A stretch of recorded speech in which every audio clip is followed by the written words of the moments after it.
Like, what made you want to start taking the music serious? When I was in jail and I used to rap, like, it got to a point where I was on like a deck, like Division 2 Dorm 4. I was on a workers deck with like 350 people. When you go through the double doors, it's 350 more niggas or 301 of them. And you know, a lot of niggas coming in there feeling like they could rap. People used to rap against me for commissary. I used to be fucking people up back to back. And people used to try to find somebody so bad that could beat me with the rapping shit. Cause back then I ain't really even make songs. I used to rap just straight bars, going crazy on purpose, knowing I'm gonna go against somebody one day. So I was on like some battle rap type shit then. I had bars and I could rap for 4-5 minutes straight and it all be raw and I rap fast. So making the crowd go crazy, that type of shit, niggas sitting me down telling me like, boy, you got a talent, go out there and do something with that shit. Like really letting me know they'd be mad at me if I don't come do something with it. That shit, and then just seeing people get rich, like Famous Dex being from my hood, watching him come from nothing, being homeless and broke just like me. Mama dying, people dying. You know, my mama really ain't ever do too much for me, so I always felt like shit. That's close to being dead when you ain't got no relationship with your parents. So we come from the same shit, and me seeing bro come up made me want to take that shit more serious too. Even though I don't fuck with him right now, I still can give him his credit for that. Okay, so what kind of happened with you and or even like the area and Famous Dex? Like you say, he inspired you, but y'all don't necessarily have the best relationship. He ain't inspired me. He just part of the inspiration, far as like seeing that damn, you can really get rich coming from nothing. Like what inspired me is me. What inspired me is where I'm from, like, cause I've been seeing my people from my hood have 30, 40, 50,000 today, like hitting, doing whatever they doing to get their money and coming up. Seeing niggas having some real hood money, couple 100,000, hitting settlements. I seen that shit a lot. Or just having street money and having a lot of money. My pops used to have a lot of money in. My pops showed me 80,000 when I was young as hell. So I've been seeing niggas having money in motion. Dex just one of the people I seen get famous with it, you know? Right, okay. So that's what make him part of like, damn, that made me feel like, oh yeah, you really could do this shit. I've been here in my mind, you could do it, cause look at shit, I'm raw as hell. So what ended up happening with Dex? Like, did he take off in the hood? And Dex, like, he fake supported motherfuckers back. He didn't shut nobody music. He just gave up false hope. You know, he told niggas what he gonna do for them. Never did it. He like only popped out when something was benefiting him. When he had a show, he'll come get for them, had them come to the show to protect him, make him look good, and shoot right back to LA. Leaving niggas in the trenches, not really giving them shit, just giving off false hope, acting like he gonna do some shit that he never end up doing. But the guys never really cared because we always been our own type of people, getting our own type of money. Like we got lawn care businesses we own, the LLC for. We got our own record label we LLC for. We got clothing brands, organization for kids. We got a lot of little shit going on that's positive too. We got people that do trucking, that's licensed to do trucking and own trucks and shit. So we ain't really tripped, but he basically just switched up on us. And then he started hanging with some niggas who we ain't really cool with. You feel me? And that was like the final straw for him. Like, fuck him. It ain't like we want to kill him or nothing, because we still got love for Dex. It's just like, we ain't fucking with you. You ain't fucking with us.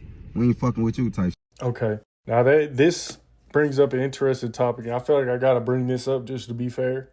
I'm sure you watched like the 16 shot and visuals interview with No Limit Cairo. And like, you seen how, you know, Cairo was kind of going in on G Herbo, not necessarily giving back as much as he should to the hood or taking people with him. But you also seen other people saying, well, what does G Herbo owe them? You know what I'm saying? So like, I guess how could you look at it to where like maybe Famous Dex feels like he doesn't necessarily owe y'all, but at the same time, like he comes from there. This when you owe motherfuckers.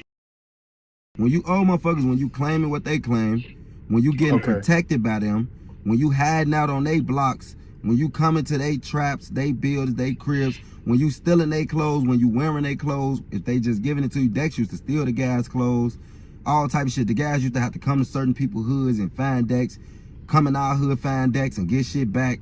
Dex to fault the guys over these reasons. So he know it's like blood, sweat, and tears in this shit with the guys. We know your whole family. You grew up in our hood. Like before Dex had my uncle named Man, they call him Snake. My uncle did most of Dex tattoos, like my blood uncle. all this shit he got on his back and his arms and shit. My uncle did this. Like, my older guys like J-Dub and people that came before me, they shorty. Like, he don't owe me nothing necessarily, but he do owe certain members from the hood like certain shit for protecting him. My homie Rasta went to jail for him. You feel? My homie Rasta was running around the city protecting him with a gun and got locked up in the car with Dex. It's shit like this. So it's certain backstories you won't know because it won't get talked about because these people ain't got a big enough voice, you know? So basically, y'all feel like him coming from your area and like getting rich, getting famous with the music, he should at least show more love to y'all. Look, bro, you could do this. He'll be richer than what he is. You see, like Karma, going through depression, in and out of rehab and shit. So let's just say when he got on, he could have did what he said he was gonna do. He ain't have to get nobody no money. We got top-notch, raw-ass people like my homie Boss T-Ski and shit like that, like me, NoLuv Nino. We got a lot of fucking people that's raw as hell. So he could have like put us on his YouTube channel, got cameramans to shoot videos for us for the low or for cheap. He could have cuffed up a cameraman for free off his clout. He had the cameraman shooting our videos. He could have walked us in labels and got us a deal and got a finder's fee off us. He could have started his own label and signed all us under management until we get a major deal and then get a bag off it. Like, it's a lot of things he could have did that we trying to do for each other now. So that's what he could have did. He ain't have to pass nobody not a dollar because we'll still get it out the mud. Just help with your platform at least. At least help with your platform. That ain't nothing. That ain't taking nothing from you. He just know we raw enough to overshadow him. But you shouldn't care if you still gonna get the money behind it and the love from helping your people get on. That's what I'm in this shit for. Cause now look at that makes sense. Now look at you. You got shit, but you ain't got no real love around you. No real homies. No real family.